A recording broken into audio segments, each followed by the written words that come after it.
Rise and shine class 10th students. Today we are going to solve short answer type question. You can find his question in the S. Chand biology book, page number 47, chapter number 1. Subtopic is respiration.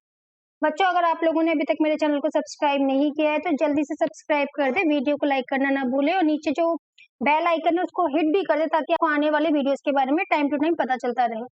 साथ ही अगर आपको chemistry और physics के भी solution चाहिए तो आप मेरे चैनल पे जाकर प्लेलिस्ट को चेकआउट कर सकते हैं, वहां पे आपको बहुत सारे स्टैंड एंड एनसीईआरटी के सॉल्यूशंस मिल जाएंगे। Question number 27, explain why a land plant में die if root remain water locked for long time. ये क्वेश्चन कह रहा है कि जो प्लांट है मे भी मर सकता है अगर पानी, जड़ों में जो पानी है वो वाटर लॉक्ड हो जाए। वाटर लॉक का मतलब होता है कि भरा रहे बहुत लंबे समय तक। अब जब वो भरा रहेगा तो क्या होगा, जो सॉइल में ऑक्सीजन प्रेजेंट होगी वो बहुत समय तक, लंबे समय तक पानी भरे रहने की वजह से एक्सपेल हो जाएगी।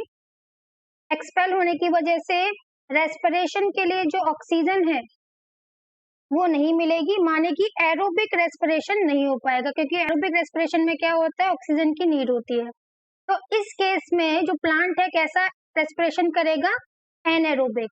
और जब प्लांट या एनिमल एनएरोबिक रेस्पिरेशन करते हैं तो जनरली ईस्ट या बैक्टीरिया, जब एनएरोबिक रेस्पिरेशन होता है तो वहां पे इथेनॉल का प्रोडक्शन होता है, जिसकी वजह क्या हो सकता है, जो प्लांट है वो इथेनॉल माने कि अल्कोहल के प्रोडक्शन करने की वजह से मर सकता है। तो अब इस क्वेश्चन को लिखेंगे कैसे, क्योंकि शॉर्ट आंसर टाइप है, लिखना बहुत जरूरी है कि किस तरह से क्वेश्चन को लिखा जाए। तो लिखने का तरीका देखिए, अ प्लांट में die if its roots remain waterlogged for long time because too much water expel all the air from in between the soil particles। पानी लंबे समय तक भरा रहने की वजह से उसमें जितनी भी ऑक्सीजन या एयर होगी वो एक्सपेल हो जाएगी, निकल जाएगी। Due to this oxygen is not available to the root for aerobic respiration, जिसकी वजह से जो एरोबिक रेस्पिरेशन होता है, एरोबिक रेस्पिरेशन का मतलब होता है ऐसा रेस्पिरेशन जिसमें ऑक्सीजन की नीड होती है रेस्पायर करने के लिए, नहीं हो पाएगा। Under this condition the root will respire anaerobically. Anaerobically का मतलब होता है विदाउट ऑक्सीजन, जिसकी वजह से वो अल्कोहल प्रोड्यूस करेगा और प्लांट मर जाएगा। क्वेश्चन नंबर 28 पे मूव करेंगे। क्वेश्चन नंबर 28 है आपका, what are the difference between the aerobic and anaerobic respiration. Aerobic respiration और एनएरोबिक के बीच में क्या फर्क होता है, ये एरोबिक का यहाँ लिखते हैं और एनएरोबिक का हम लोग यहाँ लिखेंगे। Name some organism that use aerobic mode of respiration. देखिए, मैं आपको सिंपली यहाँ पे बताना चाहूंगी कि चाहे एरोबिक रेस्पिरेशन हो चाहे एनएरोबिक रेस्पिरेशन हो, जितने भी ऑर्गेनिज्म है वो लोग क्या करते हैं, वो फूड खाते हैं in the form of glucose. अभी ग्लूकोज क्या होता है, इन साइटोप्लाज्म, ये साइटोप्लाज्म के अंदर इसमें कन्वर्ट होता है, ये कन्वर्ट होता है पायरूवेट में, जो कि 3 कार्बन मॉलिक्यूल है। अब यहाँ से 3 कंडीशन क्रिएट होती हैं। पहला है एरोबिक रेस्पिरेशन, जो कि ह्यूमन और एनिमल्स में देखा जाता है, जिसमें कि ऑक्सीजन की नीड होती है, माने ग्लूकोज ऑक्सीडाइज हो रहा है इन द प्रेजेंस ऑफ ऑक्सीजन। तो जब एरोबिक रेस्पिरेशन होता है तो यहाँ पे कार्बन डाइऑक्साइड बनता है, वाटर बनता है, साथ में 38 मॉलिक्यूल एटीपी के प्रोड्यूस होते हैं, जो कि काफी ज्यादा एनर्जी प्रोड्यूस करते हैं। अब यहीं पर हम कभी भी जब विगरस एक्सरसाइज कर लेते हैं तो हमारी जो ब्लड सेल्स हैं वो बहुत ज्यादा ऑक्सीजन का कंजप्शन करना स्टार्ट कर देती हैं, जिसकी वजह से ऑक्सीजन की कमी हो जाती है। उस केस में हमारा जो बॉडी है वो एनारोबिक रेस्पिरेशन स्टार्ट कर देता है, और जब वो एनारोबिक रेस्पिरेशन स्टार्ट करता है, माने कि बिना ऑक्सीजन के प्रेजेंस के, जो कि माइटोकॉन्ड्रिया में ही आपका जनरली नहीं होता, क्योंकि माइटोकॉन्ड्रिया में एरोबिक होता है, ये हमारे मसल सेल्स में होता है। किसमें होता है, मसल सेल्स में। और यहाँ पे लैक्टिक एसिड प्रोडक्शन देखने के लिए मिलता है, साथ में लैक्टिक एसिड के साथ साथ 2 एटीपी मॉलिक्यूल ऑफ एनर्जी भी प्रोडक्शन हो रहा है, जो कि काफी कम है। अब यही एनारोबिक रेस्पिरेशन जब ईस्ट या दूसरे बैक्टीरिया में होता है, क्योंकि कुछ बैक्टीरिया और ईस्ट में एनारोबिक रेस्पिरेशन होता है, जिसमें जो फॉर्म होता है वो होता है alcohol, mean ethanol, 2 carbon molecule, साथ में यहाँ पे 2 ATP मॉलिक्यूल एनर्जी प्रोड्यूस हो रही है। तो ये पूरा डिफरेंस होता है एरोबिक में और एनारोबिक में। तो एरोबिक में ऑक्सीजन की नीड है और एनारोबिक में ऑक्सीजन की जरूरत नहीं है। एरोबिक में जो बनता है वो कार्बन डाइऑक्साइड बनता है, वाटर बनता है और लॉट ऑफ एनर्जी यहाँ पर रिलीज होती है। और एनारोबिक में लैक्टिक एसिड बनता है इन केस ऑफ ह्यूमन और अदर एनिमल्स। और अगर हम यहाँ पे ईस्ट की और दूसरे बैक्टीरिया की बात करें तो इथेनॉल बनता है। अब इसको लिखेंगे कैसे? तो बड़ा ही आसान है एरोबिक और एनएरोबिक रेस्पिरेशन के बीच में डिफरेंस को बताना। Look at here, aerobic respiration take place in the presence of oxygen. जैसा कि बताया था कि जो एरोबिक रेस्पिरेशन होता है वो ऑक्सीजन की प्रेजेंस में होता है और जो एनारोबिक रेस्पिरेशन होता है वो होता है एब्सेंस ऑफ ऑक्सीजन। उसके बाद सेकंड है कंप्लीट ब्रेकडाउन होता है फूड का एरोबिक रेस्पिरेशन में, तभी काफी ज्यादा एनर्जी हमको प्रोडक्शन के फॉर्म में मिलती है। और यहाँ पर एनारोबिक रेस्पिरेशन में पूरी तरीके से ब्रेकडाउन नहीं हो रहा है ग्लूकोज या फूड का, जिसकी वजह से बहुत कम एनर्जी प्रोडक्शन हमको देखने के लिए मिलता है। एरोबिक रेस्पिरेशन में जो प्रोडक्ट हमें मिलते हैं वो कार्बन डाइऑक्साइड एंड वाटर हैं, जबकि जो एनारोबिक रेस्पिरेशन में हमको मिलते हैं वो इथेनॉल और कार्बन डाइऑक्साइड है। अगर हम बात करें ईस्ट या दूसरे बैक्टीरिया के अंदर और एनिमल मसल में हम बात करें तो लैक्टिक एसिड का प्रोडक्शन देखने के लिए मिलता है, जिसकी वजह से हमको मसल क्रैम्प का भी सामना करना पड़ता है। एरोबिक रेस्पिरेशन में जो एनर्जी निकल रही है वो काफी ज्यादा निकलती है, 38 मॉलिक्यूल ऑफ ATP, जबकि एनएरोबिक रेस्पिरेशन में 2 ATP मॉलिक्यूल ही आपका एनर्जी निकलता है। यहाँ पर आपका एग्जाम्पल कैट आ सकता है, ह्यूमन बीइंग आ सकता है और एनारोबिक रेस्पिरेशन में आपका ईस्ट और अदर बैक्टीरिया आ सकता है, साथ में एनिमल्स मसल सेल भी आ सकता है whenever we do the vigorous exercise. अब आता है क्वेश्चन नंबर 29। और अगर अभी तक आप लोगों ने मेरे चैनल को सब्सक्राइब नहीं किया है तो जल्दी से सब्सक्राइब कर लें। साथ में अगर आपके पास NCERT एस्टेंट की बुक नहीं है तो आप डिस्क्रिप्शन बॉक्स में जाके लिंक को चेकआउट कर सकते हैं, वहां से अमेजोन पे आप चले जाएंगे तो घर बैठे बैठे मंगा सकते हैं अपने लिए NCERT एस्टेंट की बुक। Question number 29, name the final product और products obtained in the anaerobic respiration if take place. अगर प्लांट में लाइक ईस्ट जो कि आपका नॉन ग्रीन प्लांट है, अगर उसमें आपका रेस्पिरेशन हो रहा है तो जो प्रोडक्ट हैं वो क्या निकलेंगे? तो प्रोडक्ट में हमने अभी भी देखा कि आपका अल्कोहल निकलता है और 2 ATP एनर्जी आपकी निकलती है अगर हम बात करते हैं ईस्ट की। और यही बात अगर मसल सेल की जाए तो वहां पर आपका लैक्टिक एसिड प्रोडक्शन देखने के लिए मिलता है। तो भी पूछा है in animal tissue like muscle. और अगर एनारोबिक रेस्पिरेशन हो रहा है इसमें एनिमल टिश्यू में तो यहाँ पर लैक्टिक एसिड का फॉर्मेशन देखने के लिए मिलता है और यहाँ पर भी 2 ATP एनर्जी ही निकलती है। फिर है question number 30, what type of respiration take place in human muscle. वही बात आगे, अगर हम लोग विगरस फिजिकल एक्सरसाइज कर रहे हैं लाइक जिमिंग कर रहे हैं, दौड़ रहे हैं, भाग रहे हैं, बहुत ज्यादा हमारा फिजिकली हम एक्सरसाइज कर रहे हैं तो उस वक्त क्या हो रहा है, आपका जो ऑक्सीजन है वो काफी ज्यादा यूज अप हो गया, एग्जॉस्ट हो गया, जिसके बाद अब आपकी जो मसल्स है वहां पर क्या हो रहा है, वहां पर एनारोबिक रेस्पिरेशन चालू हो जाता है, जिसकी वजह से लैक्टिक एसिड का फॉर्मेशन होता है और आपके मसल्स में काफी पेन आपको देखने के लिए मिलता है। तो पूछा है what type of respiration take place in human muscles during vigorous physical exercise. तो यहाँ पर आएगा एनएरोबिक रेस्पिरेशन। साथ ही पूछा है give reason of your answer. यहाँ पर आपको रीजन भी देना है। तो यहाँ पर हम रीजन देख सकते हैं कि ऑक्सीजन यूज अप हो गई, इसलिए मसल्स में क्या हो रहा है, एनारोबिक रेस्पिरेशन होता है। तो लिखेंगे कैसे, because oxygen gets used up faster in muscle cell then can be supplied by the blood। This is the reason, क्योंकि आपके मसल सेल्स में ऑक्सीजन काफी ज्यादा फास्टर तरीके से यूज अप हो गई ड्यूरिंग द विगरस एक्सरसाइज, तो उस वक्त then that can be supplied by the blood, जो कि ब्लड के थ्रू सप्लाई की जा रही थी।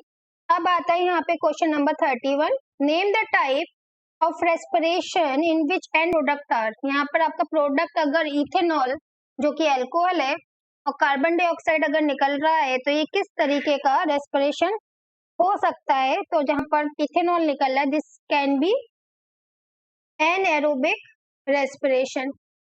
उसके बाद अगर कार्बन डाइऑक्साइड और वाटर निकल रहा है, तो obviously this is aerobic respiration.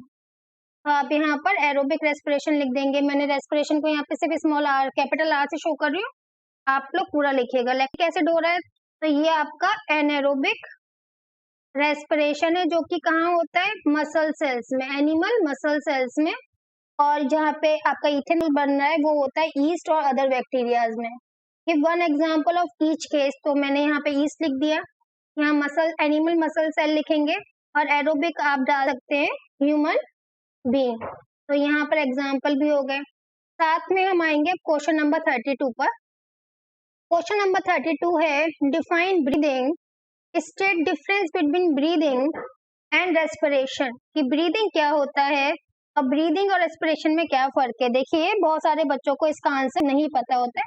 Breathing जो है वो एक सिंपल प्रोसेस है, और ब्रीदिंग में क्या होता है, इनहेलिंग ऑफ ऑक्सीजन, माने ऑक्सीजन को अंदर लेना, और फिर exhaling of carbon dioxide, simply ये ब्रीदिंग है। जबकि रेस्पिरेशन क्या होता है, इनटेकिंग ऑफ फूड, उसके बाद उसमें ऑक्सीजन का जुड़ना और ऑक्सीडेशन प्रोसेस होना, उसके बाद उसका कार्बन डाइऑक्साइड में टूटना, वाटर में टूटना, और काफी ज्यादा एनर्जी प्रोडक्शन करना, ये रेस्पिरेशन है। तो ये फर्क होता है ब्रीदिंग और रेस्पिरेशन में। लिखेंगे कैसे वो आप यहाँ देख लीजिए। Breathing is a simple process, breathing क्या है, एक बहुत ही सरल प्रोसेस है जहाँ पे ऑक्सीजन लिया और कार्बन डाइऑक्साइड निकला। जबकि रेस्पिरेशन एक बहुत ही कॉम्प्लेक्स प्रोसेस है, जहाँ पे ऑक्सीजन लेते हैं, फिर वो ब्लड सेल के थ्रू आपके दूसरे सेल्स तक जाता है, माइटोकॉन्ड्रिया में जाता है, वहां पे ऑक्सीडेशन होता है, एनर्जी लिबरेट आउट होती है, साथ में कार्बन डाइऑक्साइड निकलता है, वाटर निकलता है, कार्बन डाइऑक्साइड दोबारा आपके लंग्स तक आता है और नोस्ट्रल से होते हुए बाहर निकलता है। तो it is very complex process. Breathing में क्या होता है, ऑक्सीजन को लेना और कार्बन डाइऑक्साइड को रिलीज करना। जबकि रेस्पिरेशन में क्या हो रहा है, ऑक्सीडेशन हो रहा है फूड का, ऑक्सीजन जोड़ रहा है खाने से, जिसके थ्रू एनर्जी रिलीज हो रही है, कार्बन डाइऑक्साइड भी रिलीज होती है, वाटर भी रिलीज होता है। ब्रीदिंग फिजिकल प्रोसेस है, जबकि रेस्पिरेशन एक बायोकेमिकल प्रोसेस है। तो ब्रीदिंग और रेस्पिरेशन में बहुत फर्क होता है, जबकि बच्चे बचपन से यही सोचते हैं, 6, 7, 8 से यही सोचते हैं कि दोनों सेम प्रोसेस है, which is very very different. Now question number 33, what are the different ways in which glucose is oxidized to provide energy in various organism with give one example of each। तो अलग अलग तरीके कौन कौन से हैं जिसमें ग्लूकोज ऑक्सीडाइज्ड होता है और एनर्जी प्रोवाइड करता है। तो देखिए इसके दो तरीके हैं, एरोबिक रेस्पिरेशन है, I think that I am writing down the spelling of the aerobic is wrong. Aerobic respiration है। दूसरा तरीका आपका एनएरोबिक रेस्पिरेशन है। अभी हम लोगों ने डिस्कस किया था कि एरोबिक रेस्पिरेशन क्या होता है और एनएरोबिक रेस्पिरेशन क्या होता है, वही यहाँ पर आएगा। एरोबिक रेस्पिरेशन क्या है, in this type of respiration uses oxygen, ठीक है, we use oxygen in this type of respiration, that is known as aerobic respiration and glucose. और एग्जांपल में क्या आएगा, plant and animals break down glucose completely, break down glucose completely. इसमें plant और जो animals हैं ये ब्रेक डाउन कर देते हैं ग्लूकोज को कंप्लीटली, वो भी किसमें, into carbon dioxide and water, और 38 एटीपी एनर्जी यहाँ पे रिलीज करते हैं। और जो आपका एनएरोबिक रेस्पिरेशन होता है ये होता है in the absence of oxygen, यहाँ पर ऑक्सीजन की कोई भी जरूरत नहीं होती है, that is known as the anaerobic respiration. Example की अगर हम यहाँ पे बात करें, yeast and some bacterias, yeast and some bacterias are the example for this. यहाँ पर क्या होता है, ग्लूकोज का पार्शियल डिसोसिएशन होता है। कैसा होता है, पार्शियल डिसोसिएशन होता है, और यहाँ पर अल्कोहल बनता है, साथ में 2 ATP एनर्जी यहाँ पे रिलीज होती है, और यहाँ पे कार्बन डाइऑक्साइड भी हमको देखने के लिए मिलता है। After that we are moving to the question number 34। Explain why When air is taken in and let out during breathing, जब एयर को हम अंदर लेते हैं और फिर बाहर छोड़ते हैं, the lungs always contain residual volume of air. हमेशा लंग्स के पास कुछ ना कुछ अमाउंट एयर रहता है, क्योंकि देखिए जब वो ऑक्सीजन ले रहा है तो उस वक्त क्या होता है, उसको यूज अप करने में थोड़ा टाइम लगता है, इसलिए रेजिडुअल वॉल्यूम ऑफ एयर का होना जरूरी है। तो इसको हम लिखेंगे कैसे, during the breathing cycle when air is taken in and let out, the lungs always contain certain residual volume of air so that there is sufficient time for the oxygen absorbed into the blood and for carbon dioxide to be released from the blood, क्योंकि time लगता है oxygen को और carbon dioxide को blood तक पहुंचने में, that's why जो रेजिडुअल जो आपका वॉल्यूम है एयर का वो होना जरूरी है। So we can write it down so that there is a sufficient time for the oxygen absorbed into the blood and for the carbon dioxide to release from the blood. 35th की बात करें, explain why it is dangerous to inhale air containing carbon monoxide. तो यहाँ पर carbon monoxide की बात करते हैं। देखिए हम लोग क्या करते हैं, हम ऑक्सीजन को इनहेल करते हैं, ये ब्लड में जो हमारा पिगमेंट हीमोग्लोबिन प्रेजेंट होता है उसके साथ अटैच होके ब्लड सेल्स तक पहुंचता है और ऑक्सीजन में रेस्पिरेशन में हेल्प करता है। अगर सम टाइम अगर हमारे एटमॉस्फेयर में, हमारे आसपास के एटमॉस्फेयर में अगर कार्बन मोनोऑक्साइड आ गया है तो इस वक्त ऑक्सीजन जो है वो आपके हीमोग्लोबिन से अटैच नहीं होगा, क्योंकि जो एफिशिएंसी है कार्बन मोनोऑक्साइड की for binding haemoglobin is more than oxygen. तो इसलिए अभी कार्बन मोनोऑक्साइड जो कि पॉइजनस गैस है वो हीमोग्लोबिन के साथ अटैच हो जाएगा, और जिसकी वजह से ऑक्सीजन की कमी की वजह से person can not breathe properly, तो जो इंसान है वो ढंग से ब्रीथ नहीं कर पाएगा, और वो अगर थोड़े टाइम के लिए इसको ब्रीथ करता है तो अनकॉन्शियस हो सकता है, और ज्यादा टाइम के लिए करता है तो उसकी डेथ भी हो सकती है, because carbon monoxide has a greater affinity to the haemoglobin than oxygen. अगर आपके एटमॉस्फेयर में कार्बन मोनोऑक्साइड होती है तो वो हमें ना तो उसका कोई ओडर होता है, हमारे कोई स्मेल भी नहीं होती, हम पहचान ही नहीं सकते।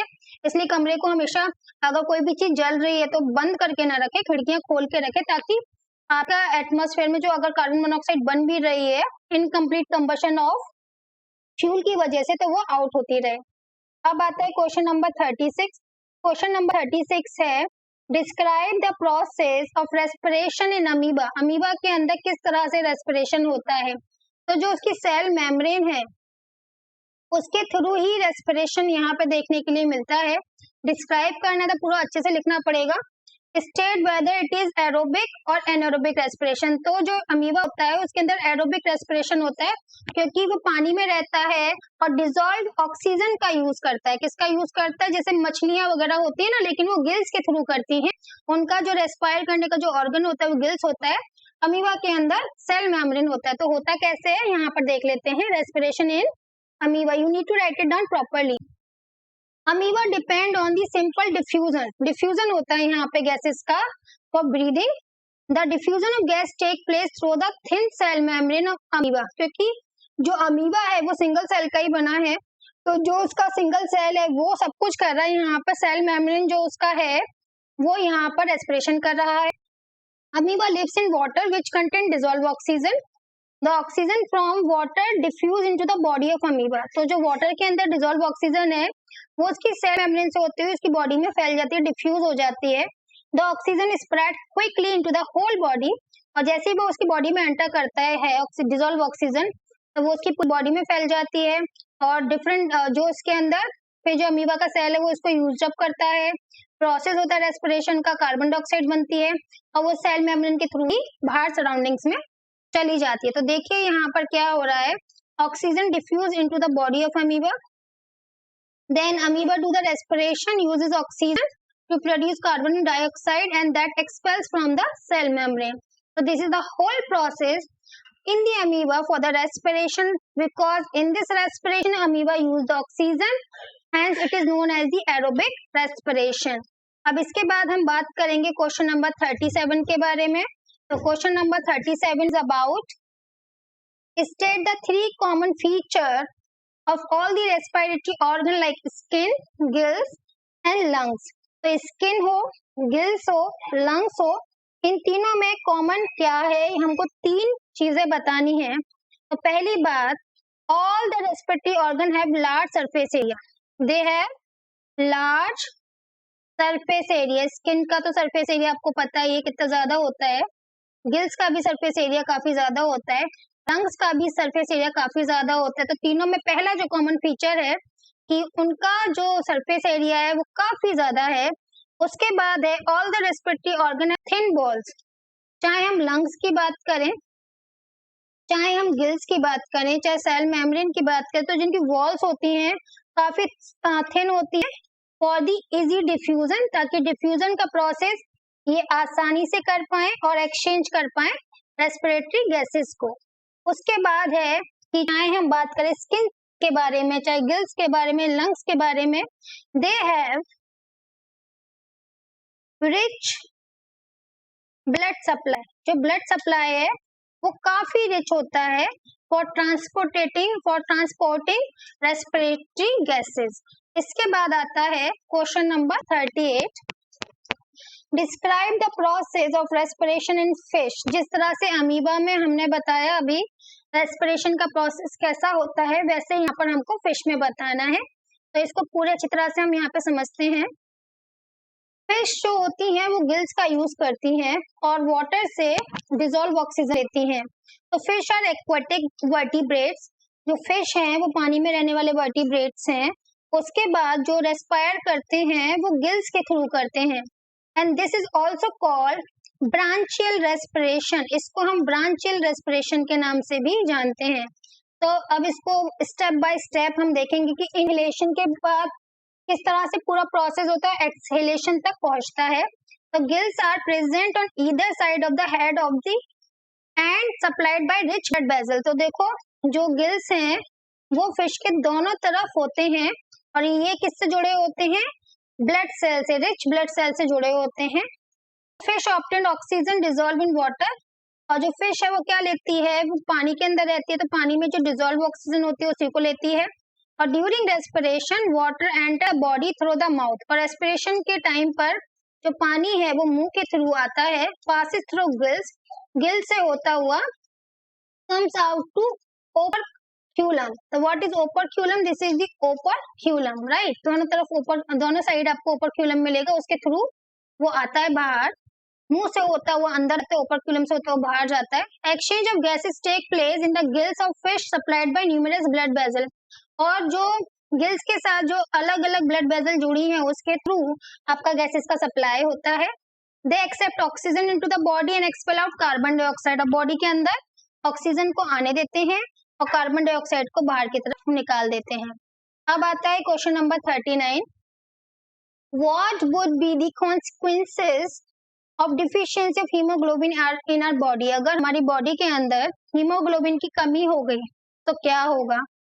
तो अगर हमारे बॉडी के अंदर हीमोग्लोबिन की कमी होगी, हीमोग्लोबिन वो है जो ऑक्सीजन को अटैच करता है अपने साथ और पूरी बॉडी तक हमको पहुंचाता है। अगर ऑक्सीजन की मात्रा कम हो जाएगी, हीमोग्लोबिन कम मतलब कि ऑक्सीजन की मात्रा अलग अलग सेल ऑर्गन तक कम हो जाएगी, तो हमको पहली बात तो ब्रीदिंग प्रॉब्लम हो सकता है, we can face breathing problem. और ब्रीदिंग प्रॉब्लम के साथ साथ ऑक्सीजन की कमी की वजह से हम टायर्ड फील कर सकते हैं। अगर आप कभी टायर्ड काफी ज्यादा फील करने लगे तो अपना हीमोग्लोबिन चेक करवाएं। साथ में एनर्जी की भी कमी हमको देखने के लिए मिल सकती है, क्योंकि ऑक्सीडेशन का प्रोसेस कंप्लीटली नहीं होगा। ऑक्सीडेशन माने कि जहां पर आपका फूड ऑक्सीजन से रिएक्ट करता है और एनर्जी में कन्वर्ट होता है। After question number 39 we have question number 40। यहाँ पे बोला गया है describe the process of respiration in the following part of plant. हमारे जो पार्ट है प्लांट्स के, उससे किस तरह से रेस्पिरेशन होता है अलग अलग पार्ट में, वो हमको यहाँ देखना है। तो देखिए एक एक करके यहाँ पे डिस्क्रिप्टिव वे में हमको बताना है, तो वही हम यहाँ पे बताएंगे। पहला है रूट। तो the root of plant take the oxygen required for the respiration from the air present in between the soil particle. जो रूट होती है, सॉइल पार्टिकल्स के बीच में जो ऑक्सीजन ट्रैप्ड होती है वो डिफ्यूजन के थ्रू वो लेती है। The root have extension epidermal cell of root called root hair. ये रूट में क्या होते हैं? रूट हेयर्स होते हैं जो कि ऑक्सीजन को इनटेक करते हैं। Oxygen diffuse from root hair and reaches all the other cell of the root for the respiration. और रूट हेयर के थ्रू, डिफ्यूजन के प्रोसेस के थ्रू, ये रूट हेयर से होते हुए रूट के सारे पार्ट्स तक पहुंच जाते हैं। Carbon dioxide get produce in the cell of the root during respiration moves out through the root hair. तो जिस तरह से ऑक्सीजन रूट हेयर से पूरे रूट्स में फैलती है, उसी तरह से जो कार्बन डाइऑक्साइड प्रोडक्शन हो रहा है रेस्पिरेशन, वो भी रूट हेयर से बाहर की तरफ चला जाता है और वो भी डिफ्यूजन के प्रोसेस से बाहर जा रहा है। Thus respiration root occur by diffusion of respiratory gases through the root hair. तो जो भी आपका रेस्पिरेशन का प्रोसेस हो रहा है रूट में, वो रूट हेयर के थ्रू होता है। किस प्रोसेस के थ्रू होता है? डिफ्यूजन के थ्रू।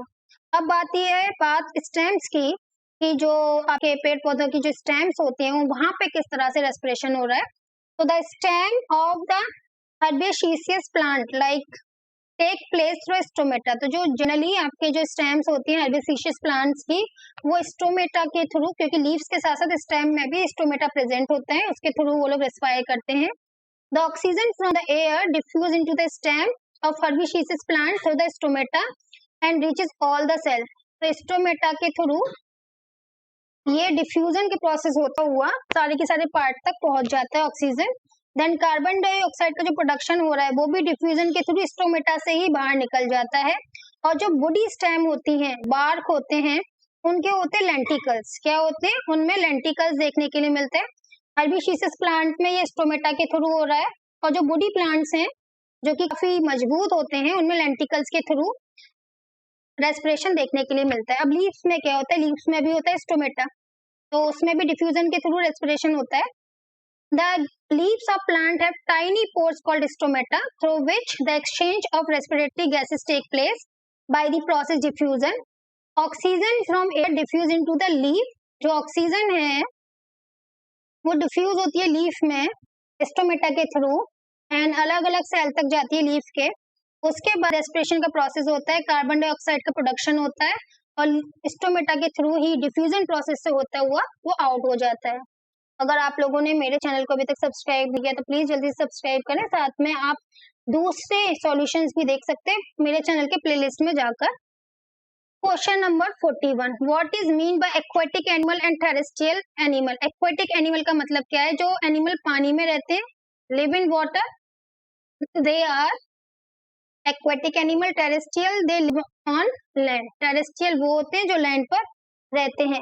तो aquatic animals are animals which live in water and terrestrial animal are the animal which live on land. Very easy answer.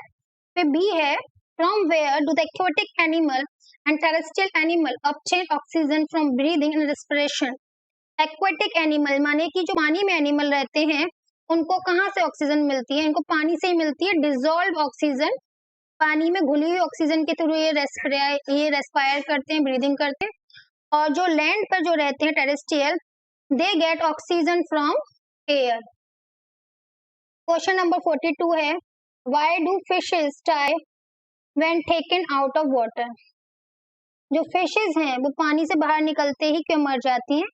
Because उनके लंग्स नहीं होता है, उनके गिल्स होते हैं। जो गिल्स होते हैं वो डिजोल्व ऑक्सीजन के थ्रू ही रेस्पायर कर पाते हैं, और पानी के बाहर निकालेंगे वहाँ डिजोल्व ऑक्सीजन नहीं है, वहाँ पे एयर में ऑक्सीजन है, तो उनका जो बॉडी स्ट्रक्चर है इस तरह से नहीं बन के वो पानी के बाहर सांस ले पाए, इसलिए वो मर जाती हैं। तो हम लिखेंगे they do not have lungs to utilize the oxygen of air for breathing and respiration। उनके जो लंग्स हैं वो इस तरह से नहीं बने कि वो उनके पास लंग्स ही नहीं है, वो इस तरह से बनी है कि उनके जो गिल्स हैं वो डिजोल्व ऑक्सीजन ही ले पाते हैं। They have gills which can extract only dissolved oxygen। अब फ्यूचर में कोई ऐसी टेक्निक आई कि उनको लंग्स फिट कर दिए जाएं, आर्टिफिशियल लंग्स, तो वो पानी के बाहर भी जिंदा रह पाएंगे। मे बी आप में से कोई ऐसा हो जो कि इस तरह का काम करे in future. Question number 43, Why is the rate of breathing in aquatic animal much faster than terrestrial organism? जो aquatic animals हैं उनका जो ब्रीदिंग रेट है वो लैंड पे रहने वाले ऑर्गेनिज्म के ब्रीथिंग रेट से ज्यादा होता है। ऐसा क्यों होता है? So the rate of breathing in aquatic animal is much faster than terrestrial because the amount of oxygen dissolved in water is low। क्योंकि जो पानी में ऑक्सीजन घुली हुई है वो काफी कम अमाउंट में होती है, जिसकी वजह से ऑक्सीजन की मात्रा ज्यादा करने के लिए वो क्या करते हैं, वो लोग ज्यादा ऑक्सीजन को लेने के लिए वो फास्टर तरीके से रेस्पायर करते हैं। अब आता है question number 44, name the energy currency in the living organism. Living organism के अंदर एनर्जी करेंसी क्या होता है? When and where it is produced. तो अगर इसकी बात करें, the energy currency of cell is ATP. जो एनर्जी करेंसी है सेल की वो एटीपी है, एडिनोसिन ट्राइफॉस्फेट इसका फुल फॉर्म है। Is produced in cytoplasm. कहाँ पर ये प्रोडक्शन होता है? साइटोप्लाज्म में होता है एनर्जी का production. In the lower organism which respire anaerobically. और साइटोप्लाज्मिक किनके में होता है? जहाँ पे कम एनर्जी मिलती है, एनारोबिक रेस्पिरेशन मिलता है ईस्ट बैक्टीरिया में। और अगर हम एनिमल्स की बात करें तो मसल सेल्स में देखने के लिए मिलता है। In higher organism like human, जहाँ पर की एरोबिक रेस्पिरेशन देखने के लिए मिलता है, वहां पर ये एटीपी का जो प्रोडक्शन है वो माइटोकॉन्ड्रिया में होता है। कहाँ होता है? माइटोकॉन्ड्रिया में। और एनारोबिक रेस्पिरेशन में 2 एटीपी एनर्जी फॉर्म होती है, एरोबिक में 38 एटीपी मॉलिक्यूल ऑफ एनर्जी यहाँ पे प्रोडक्शन देखने के लिए मिलता है। Now question number 45, explain why plant have low energy need as compare to animal. जो प्लांट्स हैं उनको कम जरूरत होती है एनर्जी की, और जो एनिमल्स हैं उनको ज्यादा है। बहुत ही अगर सिंपल वे में देखें, एनिमल्स चलते हैं, फिरते हैं, दौड़ते भागते हैं, प्लांट्स ऐसा कुछ नहीं करते हैं। फिर भी एक अगर प्रॉपर आंसर देना है तो plant do not move. Simple सी बात है, plant do not move. In large plant body there are many dead cell like, तो यहाँ पर देखिए जो प्लांट होते हैं उनमें काफी डेड सेल्स होते हैं। क्या होते हैं? They are having so many dead cells like parenchyma. As a result it required less energy. तो डेड सेल्स को, जो आपके लाइफ सेल है माने जो लिविंग सेल है, उनको ज्यादा एनर्जी की जरूरत है, और प्लांट में डेड सेल ज्यादा है जिनको की कम एनर्जी की जरूरत है। That's why plant need low energy than animal. उसके बाद लास्ट क्वेश्चन आता है शॉर्ट्स का। अगर आप लोगों ने मेरे चैनल को अभी तक सब्सक्राइब नहीं किया है और वीडियो को लाइक नहीं किया है तो आप अभी भी कर दें, और साथ में अगर आपको कोई प्रॉब्लम है तो आप कमेंट्स के थ्रू भी पूछ सकते हैं। Explain how it would benefit deep sea diverse if human also had gills. किस तरह से फायदा होता अगर हम लोग तैराक होते गहरे समुद्र वाले अगर हमारे पास गिल्स होता। If humans also had gills then the deep sea divers could remain under sea water even without carrying oxygen. आपने देखा होगा बड़े बड़े सिलेंडर लेके जाने पड़ते हैं ऑक्सीजन के, क्योंकि हम लोगों का जो लंग्स है ना वो डिजोल्व ऑक्सीजन नहीं ले सकता। लेकिन अगर यही हमारे गिल्स भी होते तो हम अंदर गहरे समुद्र में जाकर भी हम लोग डिजोल्व ऑक्सीजन को ले पाते। तो मे बी जैसा कि फिश के केस में मैंने कहा था, ह्यूमंस ने अगर तरक्की और करी और गिल्स भी वो अपने अंदर किसी तरह से इंटैक्ट करते हैं, उसके फंक्शन भी ले पाते हैं, तो हमें पानी के अंदर भी ऑक्सीजन सिलेंडर्स ले जाने की जरूरत नहीं पड़ेगी। So bye bye everyone and do not forget to subscribe my channel and like this video.